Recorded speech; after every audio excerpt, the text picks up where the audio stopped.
Hey, I guess this is my first. I did a test stream, and now I guess this is my official stream. Um, there's no one on, but I might as well start somewhere. Anyway, so so I'm pretty much for now. I'm just planning to chat about the three main subjects that I work on. One is military history. I have my podcast and website for that. Then I have basically fiction. My big thing is sci-fi and horror, but I'm also into certain kinds of fantasy, and I'll just look at this page that we're streaming now so you can see what I'm talking about. Let's see, let me make sure.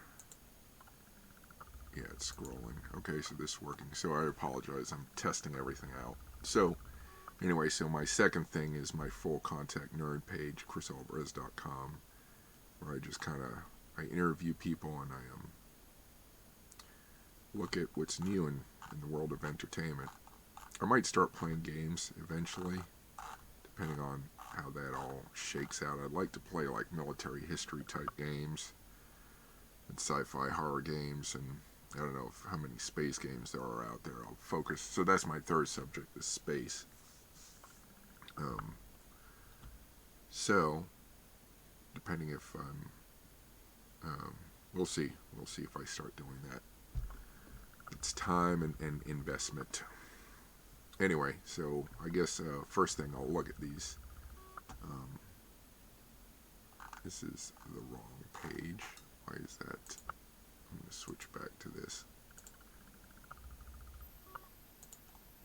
That's the one I want.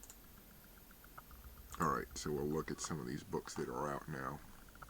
See what I'm interested in. What I really want to know is which of these authors people would like to see get interviewed, because that's my main thing. I interview people in those three subjects. So here we have Ministry for the Future by Kim Stanley Robinson.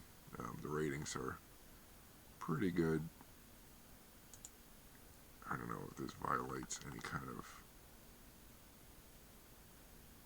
Twitch rules. I don't know, I see people doing all kinds of stuff, streaming all kinds of stuff. But anyway, so we have Ministry for the Future, which is basically climate fiction about how people deal with disaster in the future. We have Valkyrie Protocol, David Weber, he's popular. So that just came out, and that's sort of it's like a time travel, sci-fi time travel adventure thriller thing, saving multiple universes. Let's see, do we have anyone? I'm curious if I've anyone watching. I don't think so, but sorry, I'm just kind of checking all this stuff out. Dashboard. We'll see what comes up with that. My dashboard says, I guess you're not supposed to talk about how many people are online. Everyone can see that. But I'm just checking. Alright, never mind. I'll go back to this. The Invisible Life of Addie LaRue by V.E. Schwab. He's another author that's, or she has been, maybe I'm mixing this author up with someone else. Yeah, I am actually. But this author, Victoria Schwab, seems to have written a fair amount of stuff. Anyway, so this is about a woman in France, 1714, who makes a devil's bargain to live forever, but then everyone she meets forgets her, so that's what she pays. And then 300 years later, some guy remembers her. So, alright, Kingdom of Sea and Stone by Mara Rutherford. This is your basic fantasy adventure, 7 to 9 grade, so it's young. It's not quite for kids, like teens, I guess. And we got The Lives of Saints, which is an illustrated book by Lee Bardugo. The World of Grisha's Sphere, Grisha Burst, and Shadow and Bone. I'm not sure what that is. Maybe some of you are familiar. Kind of older, but still sort of for older teens. Broken Wish. Mirror Broken Wish. This is a girl in a village has magic witchy powers, and you're not supposed to have that, or the villagers will do something bad to you. Julie C. Dow. So, looks like it's kind of historical fiction, teen and young adult wizard and witches fantasy. Reviews are pretty good so far. Return of the Thief is by Megan Whalen Turner, and this is a long series, like big epic novel with like a huge world of sweeping stuff and events, epics, myth, and legends. So your basic fantasy, but like big world kind of fantasy. And the reviews seem to be pretty good for that one.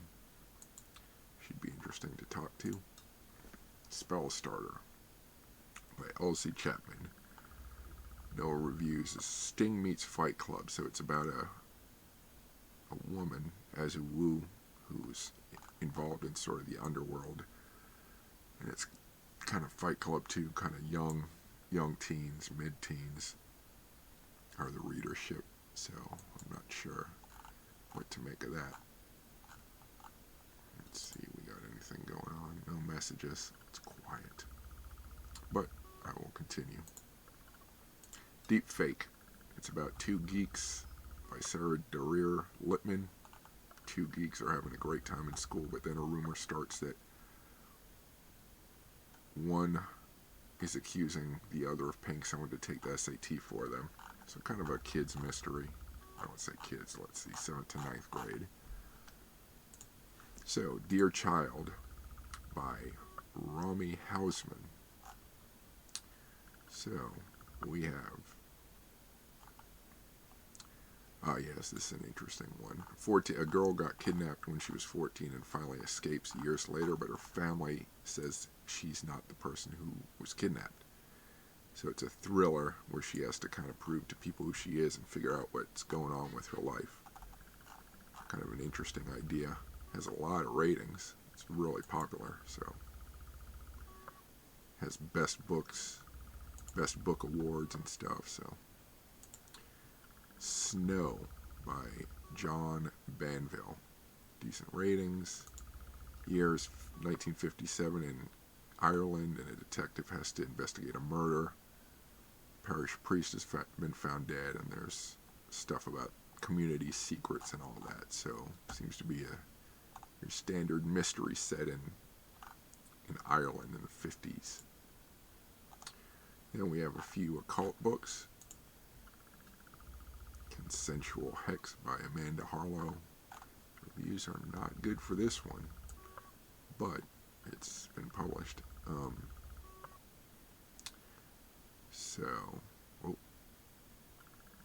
It seems literary fiction, LGBT.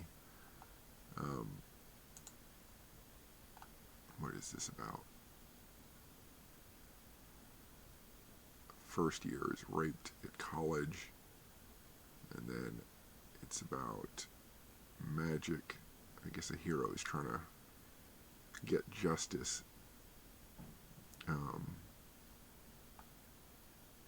So dark, biting, and archly camp. So kind of campy.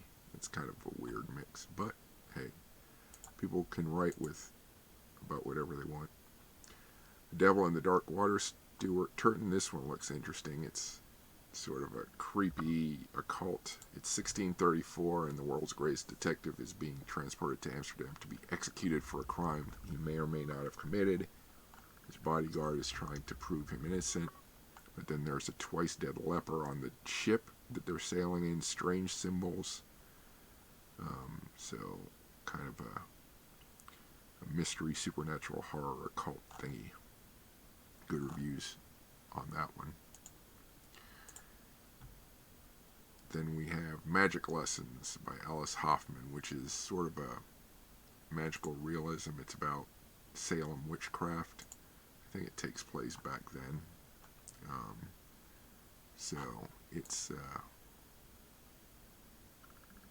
yeah, historical fiction for adults. So interesting. A celebration of life and love. Seems like a pretty happy book for kind of, well, who knows. Then we have The Searcher by Tana French. And this one is, let's see what this is for. It's for adults, witch and wizard thrillers. This one is a retired cop from Chicago moved to Ireland to fix, he got a fixer-upper in this Irish village, and then some kid disappears and he has to investigate. I thought it was just a mystery, but it seems to be a witch and wizard thriller of some sort. Let's see if I have any comments. Nope. Nothing yet. So, let's see. We Were Restless Things by Ko Nagamatsu. This is the weird, creepy, so a child drowns. Then the main character, I guess, starts being visited by this dead spirit warning Noemi to stay out of the forest. So, it's told over a year, multiple POVs, and a dream journal. It's a YA fantasy, sort of an occult fantasy. Then we have A Wild Winter Swan by Gregory Mcguire. Apparently this guy's known for retelling old fairy tales, so this one takes place in, if I get it right, yeah, in New York, and it's a retelling of Hans Christian Andersen's The Wild Swans, stalked by a swan boy. That's interesting. Myth and folktale coming of age book. So, what do we have? We have a few more left.